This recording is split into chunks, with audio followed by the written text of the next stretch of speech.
السلام علیکم ناظرین، میں ہوں آپ کا میزبان اور آپ دیکھ رہے ہیں ڈیلی نیوزستان۔ پاکستان نے شارجہ سے کراچی آنے والے لاپتہ کارگو پرواز کی تلاش کے لیے سرچ آپریشن شروع کر دیا ہے۔ K2 ایئر ویز کی بوئنگ 737 کارگو پرواز میں 5 افراد سوار تھے۔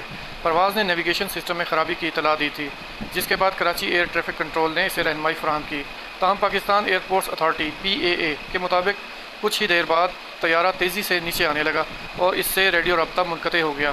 پاکستانی حکام نے سمندر میں سرچ اینڈ ریسکیو آپریشن شروع کر دیا ہے تاکہ شارجہ سے کراچی آنے والی اس لاپتہ کارگو پرواز کا سراغ لگایا جا سکے، جس میں عملے کے 5 افراد سوار تھے۔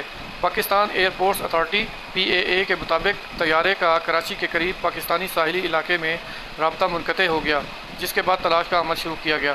پاکستان ایئرپورٹس اتھارٹی کے بیان کے مطابق K2 ایئر ویز کی بوئنگ 737 کارگو پرواز نے رات 9:18 پاکستانی وقت کے مطابق پر نیویگیشن سسٹم میں خرابی کی اطلاع دی تھی۔ اس کے فوراً بعد کراچی ایریا کنٹرول سینٹر نے طیارے کی رہنمائی کی، تاہم رات 9:21 پر حکام نے ریڈار پر دیکھا کہ طیارہ اچانک تیزی سے نیچے آ رہا تھا اور اس کی سمت میں بھی غیر معمولی اور تیز تبدیلی دیکھی گئی۔ اس کے بعد طیارہ ریڈار اور ریڈیو رابطہ منقطع ہو گیا۔ طیارے سے تقریباً 155 نوٹیکل میل کراچی کے مغرب میں رابطہ منقطع ہو گیا۔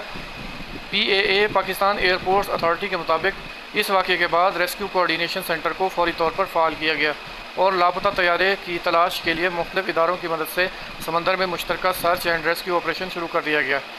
PAA نے مزید بتایا کہ لاپتہ طیارے میں عملے کے 5 افراد سوار تھے۔